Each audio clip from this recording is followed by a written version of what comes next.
aturan di otak-atik bukan untuk rakyat, bukan untuk memperjuangkan bangsa ini, tapi hanya untuk dinasti mereka, hanya untuk kepentingan mereka, sekelompok kecil daripada bangsa ini. Tuh untuk kita kritisi, dan kita sangat prihatin dengan drama-drama yang dipertontonkan yang tidak memiliki rasa malu lagi orang-orang di atas sana, karena mereka sudah tertutup dengan ambisi. Mereka haus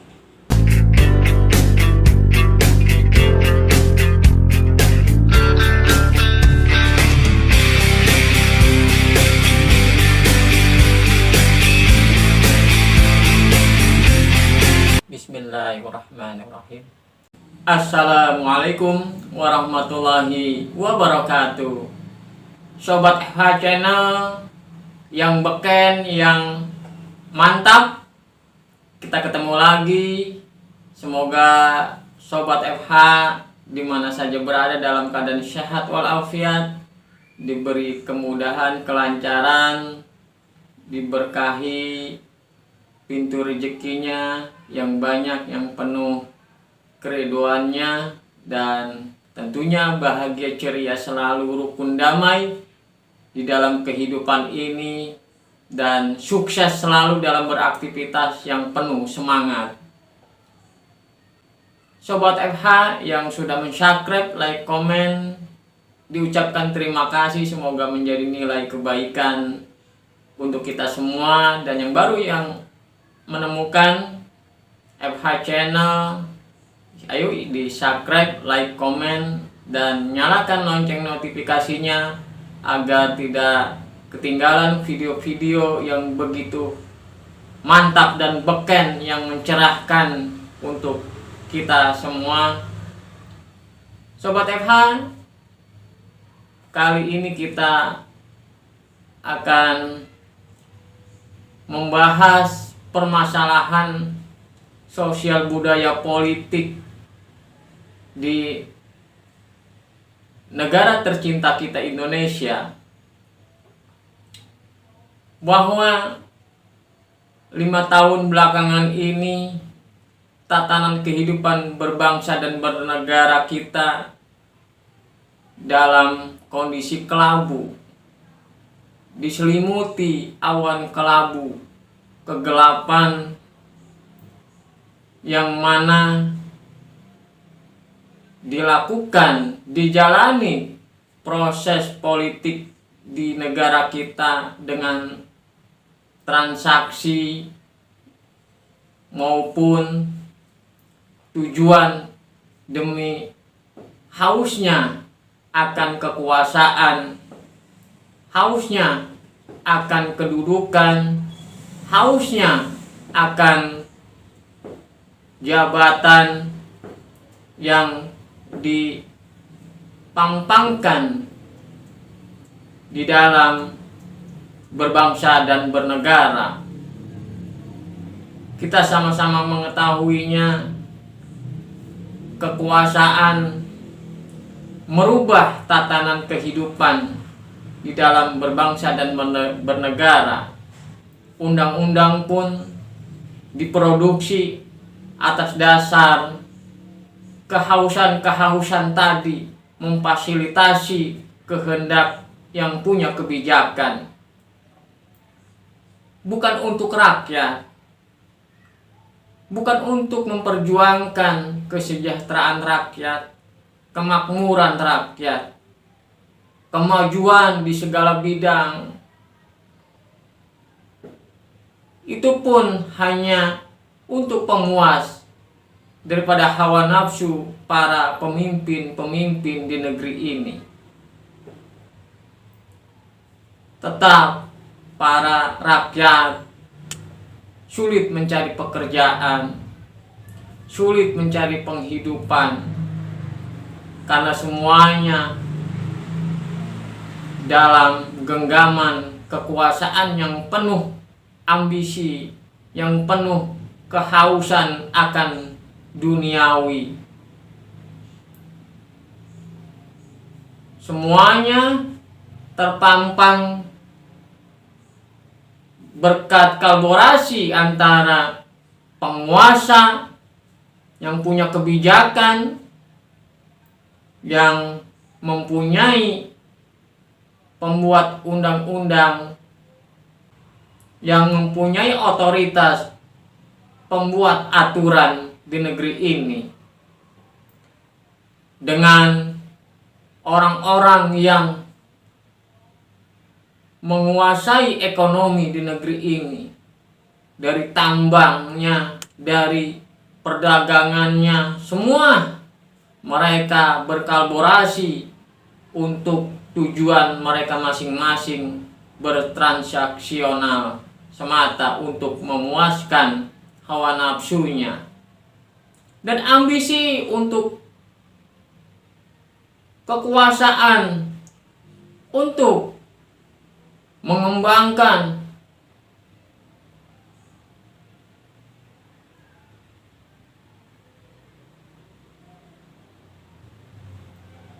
dan ambisi untuk melanggengkan kekuasaan dinastinya.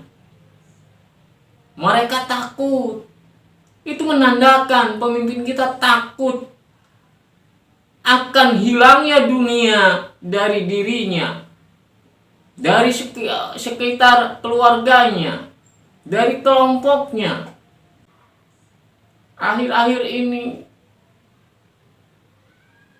yang memiliki kebijakan memutuskan perundang-undangan, yang mengawal konstitusi pun, mereka berkolaborasi untuk melanggengkan dinasti sang penguasa.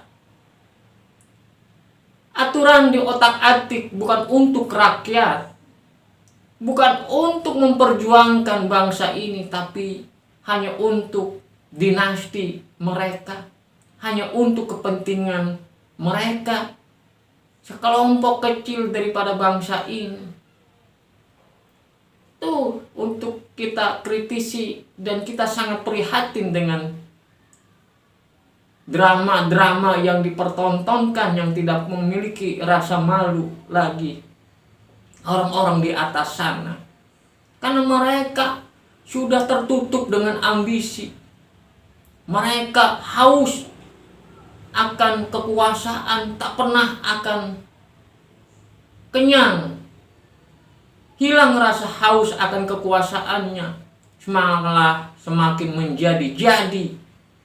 Kelaparan, semakin haus akan kekuasaan, sehingga mereka ketakutan akan kehilangan dunia ini, kekuasaan ini, pengaruhnya. Itu mereka sudah tertipu daya dengan kehidupan dunia ini yang menipu manusia, menyimpangkan jalan manusia menuju Tuhannya, menuju tempat kembalinya yang abadi kelak di akhirat. Karena dunia ini bukan tempat untuk kita selamanya, hanya sesaat.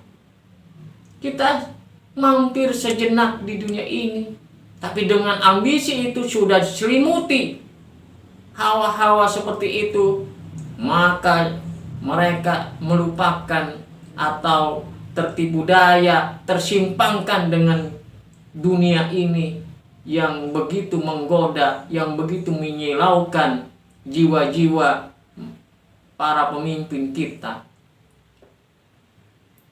Semuanya dipertontonkan sedemikian rupa tanpa ada rasa malunya. Mereka tak pernah memiliki rasa malu lagi di hadapan rakyatnya. Mereka sudah tidak ada lagi rasa malu, seolah-olah mereka yang memberikan kemakmuran, memberikan rezeki kepada rakyat Indonesia. Justru merekalah yang berlenggak-lenggok, yang merasa berkuasa, merasa besar, merasa punya kekuatan, merasa memiliki adidaya, kekuatan yang tiada ada yang mampu tidak ada yang mampu mencegah mereka. Mereka lupa bahwa semua yang mereka ini adalah daripada keringatnya para petani, air matanya orang-orang miskin, darahnya para pekerja Indonesia, seluruh rakyat Indonesia yang membayar pajak untuk menghidupi mereka. Mereka haus akan kekuasaan. Apalagi hukum sudah sedemikian rupa buruknya di negeri kita. Hukum sebagai kekuatan yang menjaga keadilan di negeri ini sudah carut marut. Sudah memprihatinkan sekali. Baknya kita seperti negeri dongeng yang penuh prahara di dalam kehidupan. Yang salah dikriminalis, yang salah dibela mati-matian oleh yang memiliki kekuasaan, anaknya, menantunya, koleganya bersalah korupsi, mereka bela mati-matian, mereka lindungi. Mereka lupa akan kehidupan ini yang mana nanti akan mereka pertanggungjawabkan di hadapan seluruh manusia. Lawan politiknya dijegal, dihambat, bahkan hendak dipadamkan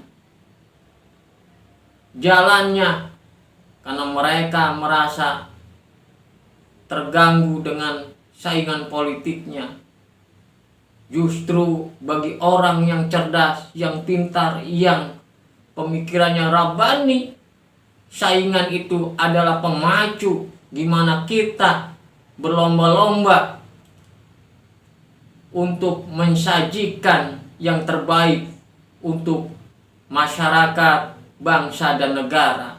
Itu pacuan, bangkitkan jiwa kita untuk berlomba-lomba dalam kebaikan. Kita punya lawan politik itu sesuatu yang mantap, yang bagus untuk memacu kita berlomba-lomba yang terbaik untuk mendermakan, mengabdi kepada rakyat Indonesia. Tapi justru lawan-lawan politik bukan untuk memacu kebaikan, justru mereka merasa terganggu, terhalangi, bahkan mereka dianggap musuh dalam pemimpin, musuh dalam meluapkan ambisi, meluapkan hawa nafsunya untuk berkuasa, untuk berkuasa di negeri ini, untuk membangun dinasti yang mereka inginkan, yang mereka hauskan itu. Itu kenyataan yang kita lihat bersama-sama di negeri ini. Yang terakhir pun kita lihat yang diajukan oleh partai-partai untuk calon kepala daerah dari kabupaten, kota maupun provinsi, itu semuanya semata-mata bukan berdasarkan kualitas, bukan berdasarkan kapasitas yang diajukan, melainkan transaksional. Ini keponakan saya, ini saudara saya, ini mantu saya, ini anak saya, ini kerabat saya. Hanya sekedar itu. Mereka saling topang-menopang, bekerja sama dalam kebatilan dan berduhaka kepada Allah Subhanahu wa Ta'ala. Ini saya katakan, saya cuma mengingatkan kepada para pemimpin dan para pemilik-pemilik partai di negeri ini. Anda semua jangan membodohi rakyat, jangan mengibuli rakyat. Sungguh kelak nanti akan mendapatkan kehinaan yang sangat hina di hadapan Allah Subhanahu wa Ta'ala.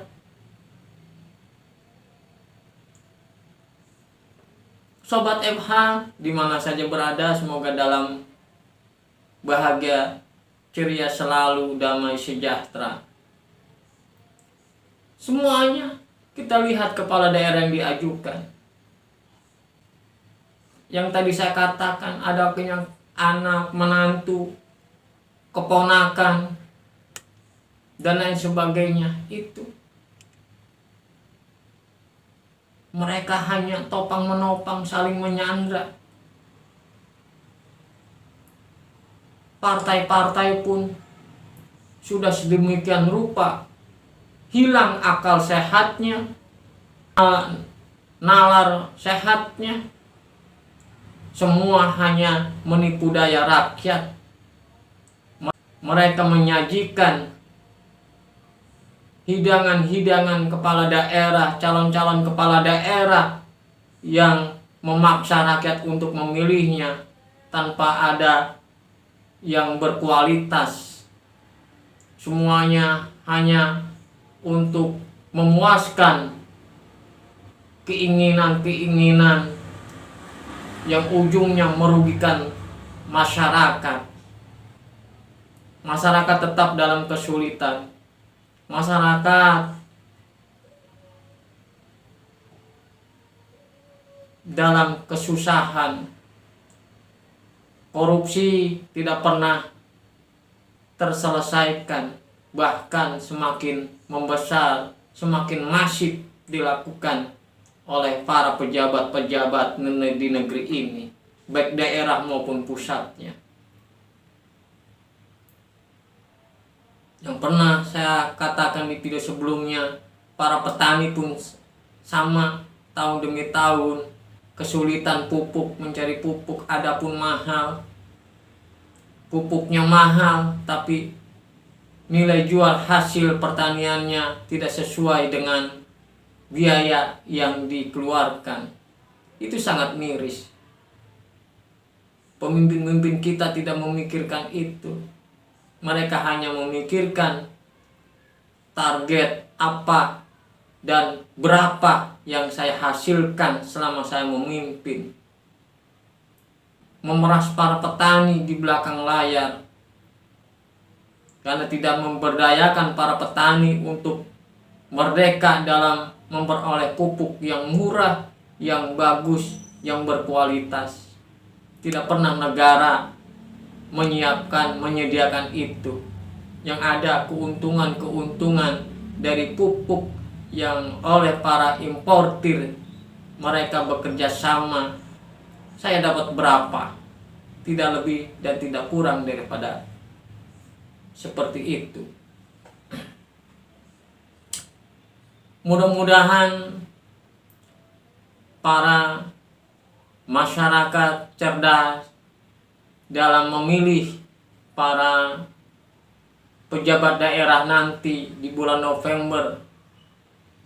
Pilihlah, kita bukan memilih malaikat, bukan memilih dewa, tapi kita memilih calon pemimpin yang mencintai diri kita selaku rakyat. Jangan salah memilih untuk pemimpin kita. Pilihlah orang yang mencintai diri kita selaku rakyat. Pilihlah orang yang bersahaja, beriman, dan bertakwa. Apabila kita tidak temukan, maka tidak berdosa kalau kita tidak ikut memilih. Karena tidak ada hidangan yang disajikan oleh para partai di dalam mengajukan para calon kepala daerah yang tidak sesuai, yang tidak mengakomodir, yang tidak standar, yang kita harapkan kita pun tidak punya kewajiban atau tidak menggunakan hak pilih kita. Karena bila kita tetap memilih, maka semuanya kita akan mendapati.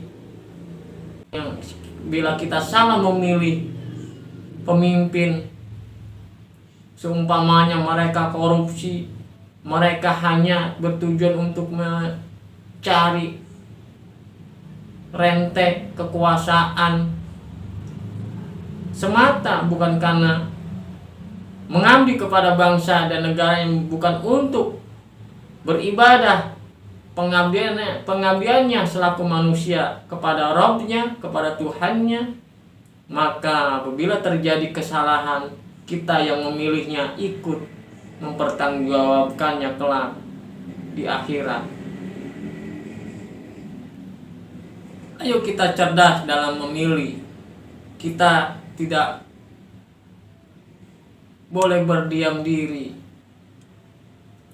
Jangan sampai kita berkali-kali ditipu daya, kena prank di dalam berbangsa dan bernegara.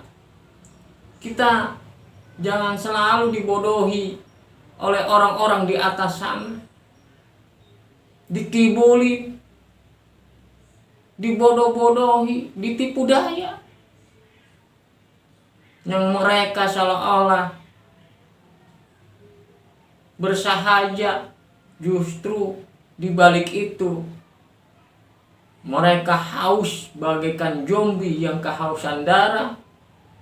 Mereka haus bagaikan serigala yang lapar akan makanan. Itulah kenyataan, itulah gambaran kondisi kita saat ini.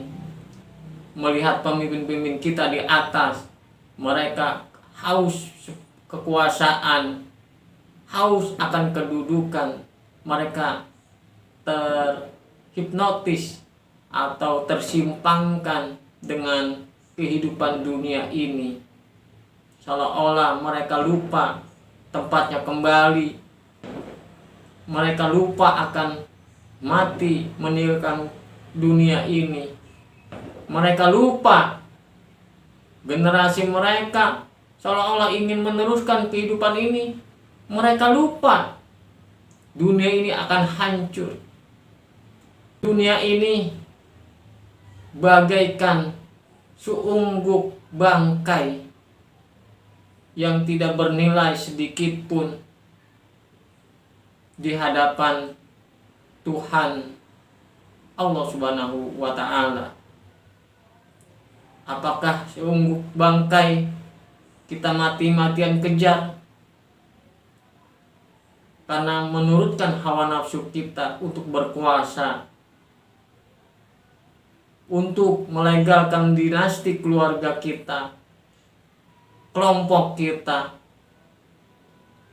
Kita segala macam cara tanpa mengenal norma-norma luhur bangsa ini, tanpa mengenal halal haram, tanpa mengenal kebaikan. Semua siasat-siasat yang dilakukan itu menyimpang daripada kebenaran itu sendiri. Saudaraku sebangsa dan setanah air, sekali lagi jangan kita gegabah dalam memilih pemimpin. Pemimpin bagaikan lokomotif kereta api. Bila pemimpin itu amanah, baik, mencintai rakyatnya, warganya, insya Allah dapat menghantarkan gerbong dengan penuh keselamatan, ketentraman, dan kebahagiaan, yaitu masyarakat yang penuh sejahtera, yang bahagia, yang selamat dunia akhirat. Demikian sekelumit pandangan yang saya sampaikan pada kesempatan kali ini. Kurang lebihnya saya mohon maaf, dan sebelum saya akhiri, tidak jemu-jemunya saya mengajak, ayo kita tumbuhkan, kembangkan, besarkan, dan buahkan rasa cinta dan kasih sayang di dalam diri kita, yang benihnya sudah Allah, sudah Sang Pencipta taburkan ke dalam hati kita, kolbu kita. Tinggal kita tumbuhkan, kembangkan, rawat, besarkan, dan buahkan untuk dapat kita rasakan. Pribadi kita, keluarga kita, orang-orang terdekat kita, keluarga besar kita, para tetangga kita, lingkungan kita, dan dimanapun kita berada, menikmati apa yang terbuah dari rasa kasih sayang daripada diri kita yang penuh cinta tentunya. Itu yang dapat saya sampaikan, dan saya akhiri.